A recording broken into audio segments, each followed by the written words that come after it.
And this is the name, and this is what the ships look like over a Starfort city. The name Jehovah and Yahweh is two interesting names, but I wanted you to notice that when you see the name like this in the sky with the sunbeam around, it's literally meaning that it's inside of a ship, and this is the name or the being that's inside of the ship. This is symbolism, but ultimately the raw meaning is this right here. It's this name in a ship in a cloud. Whenever you see the name in the sky like that, it is meaning that it's in a ship in a cloud. As time progressed, they begin to cloak all of this right here. Here's another coin. It's above a Starfort city. There's the name Yahweh right there. And you can see all of it is above a Starfort city. And this is the exact same thing. When you see it in the sky with this sun glare above a city, it's in a ship and it's saying the name. And I'm showing you this to get to here.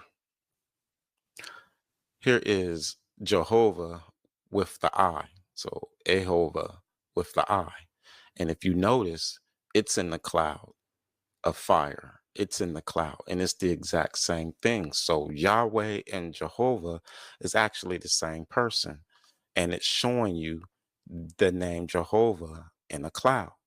And some of you might say Yahweh and Jehovah isn't the same, but you can go online and this is what it'll tell you. Yes, Yahweh and Jehovah are both names for the God of Israel in the Bible. So the Yahweh and the Jehovah are beings or people who fly in an apparatus, who fly in an airship. So Jehovah and Yahweh is the same thing. See this right here? This is Yahweh and Jehovah. They're both the same entity. And it's saying that this Yahweh or Jehovah flies in an airship. It is not a divine being, as in, you know, the Most High itself. This is something pretending to be like the Most High. It needs an airship and it hides itself in a cloud. So I can understand, you know, back in the time of Israel, you know, if they're not seeing this spaceship and they're only seeing the clouds, them assuming that it's the God in a cloud. And I say that because of this right here.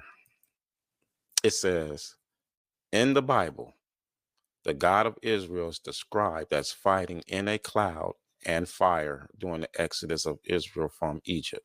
It says, in a cloud and fire, fighting in a cloud, fighting in a cloud. This is the name, in a cloud with fire. So this is telling you that these entities has always been around since the time of Noah. They are the ones who caused the flood of Noah, and they are the ones who are helping Israel fight. So imagine when Israel went to war and the God went ahead of them, the God that went ahead of them, or the people or being that went ahead of them, was in an airship.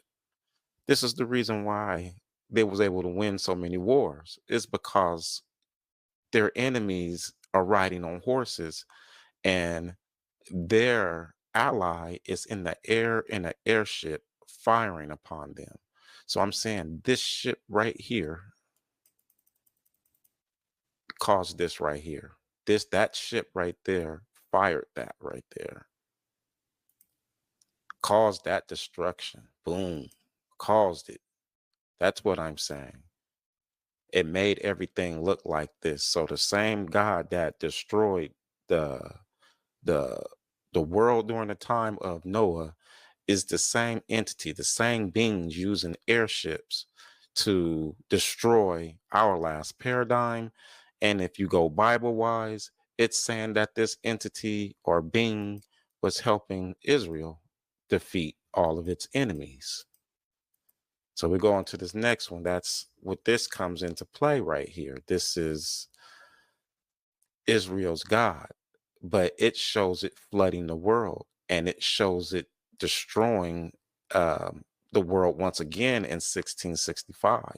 So when I hear a man say we destroyed the world once and we'll do it again, the once was like, okay, Noah, and then you turned around and you did it again. You know, this makes you wonder. But all of this comes down to this one piece: how you believe this whole situation. It says on the coin Biblia, so biblical, Bible. You see what I'm saying? That circle up there, that is their airship. That is their symbol and their airship. And their story about their conquering is inside of the Bible, written as if it was something in a cloud helping man, when truly